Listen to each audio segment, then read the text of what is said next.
Hello, magical souls. I am starting something a little new. I've seen some other people out there doing monthly videos, just kind of giving an update of what they're sensing and feeling. And thanks to the encouragement of my friend Mary, I feel like it's time to do something along those lines. So, with that, I had a beautiful experience yesterday.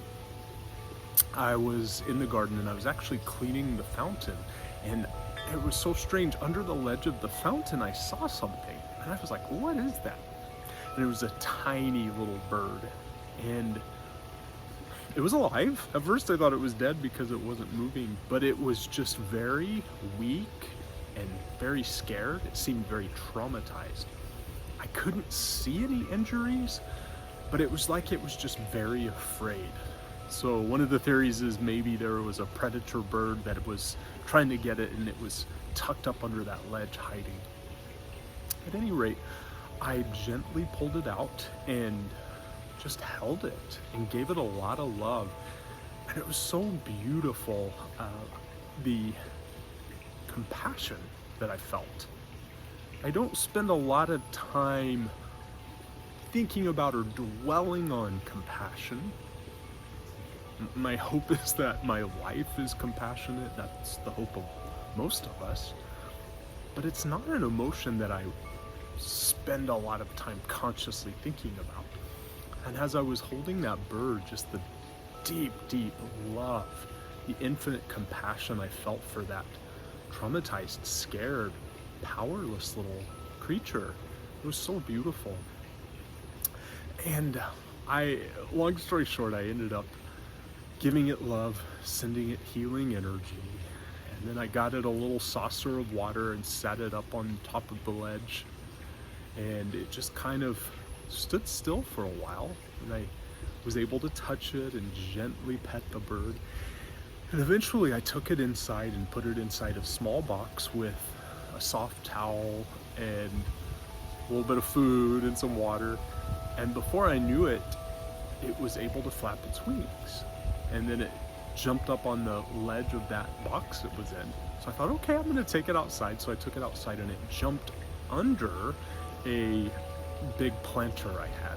I mean, I could tell it was scared.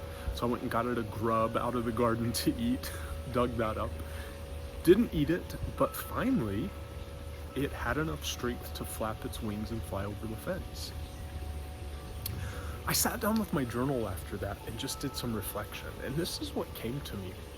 I'm going to share just pretty much verbatim what came up in my journal because it was so poignant for where we are collectively right now. Much of humanity is like that little bird, traumatized and scared, but too weak to generate solutions for themselves. The deep compassion you felt for that bird is being instilled into all of the awakening souls on the planet now for their fellow humans that are in suffering. Channel this compassion not into pity, but into developing and sharing your soulful gifts. Now is the time, not next year or after any other accomplishments or milestones. Now. Cultivate compassion rather than feeding frustration with the world and situations of the world. As many will be given the opportunity to awaken this year, the energy is shifting and people will see more clearly what has been hidden from them. So as I was going through that, something I feel called to do all the time in my work is remind people that each of us has very, very unique, powerful gifts. And many of us deny those gifts. Many of us dismiss them or write them off as, that's not a big deal. I don't have time and energy to focus on that. But these things, these passions that are within us, they're so needed right now. You came to the earth. If you're watching this video, you came to this earth at this time to share your very unique, soulful gifts with the world. So I want to encourage you to think about what are those passions, those things that you have kind of dismissed or pushed down or put off to the side.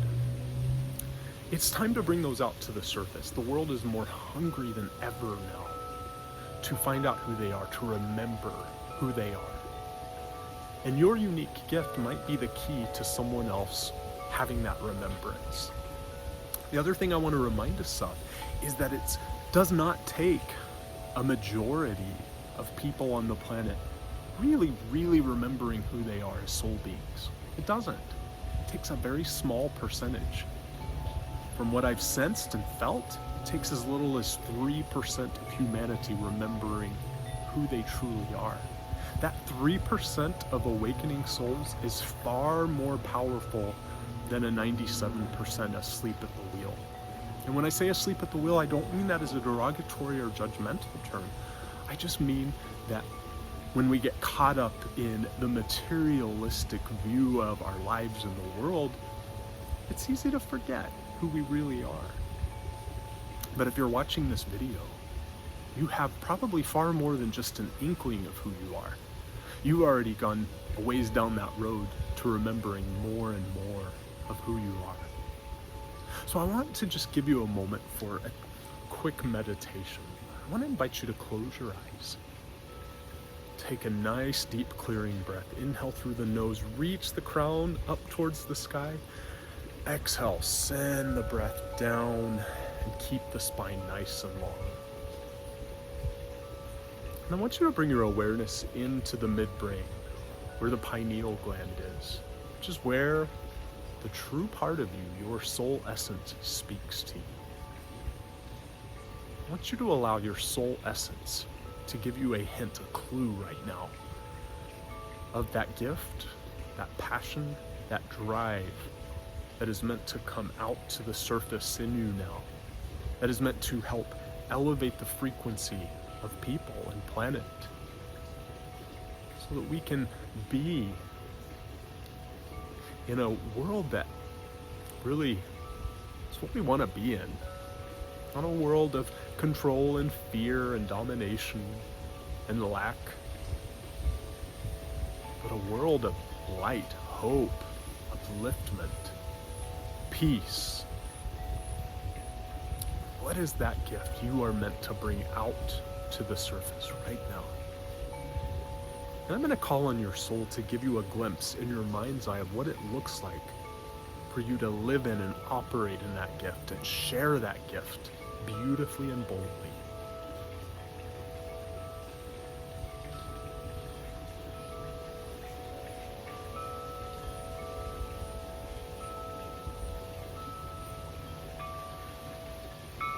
Whenever you are ready, I invite you to open your eyes. I want you to take some tangible steps with this. I want to encourage you to do that, because it'd be easy to turn this meditation off and just kind of go back to doing what you normally do. Or you could grab your journal and start writing about it. Or you could grab your calendar and put some time on the calendar to take concrete steps in implementing your gifts and sharing them and developing them. Now is the time. The world is more ready than you ever would have thought. I was thinking a little earlier today about the work I do and how I never would have imagined the people I've been privileged and blessed to meet and connect with that have helped my path unfold. Never would have imagined it, never would have thought it, yet I've beautifully met everyone I needed to meet along the path when I needed to meet them. Every resource I've needed to really develop what I do has come through when it needed to. And that same abundance is here for you when you say yes to your soul. So much love to you. I hope you have a blissful, blessed, powerful, and empowered June. See you next time.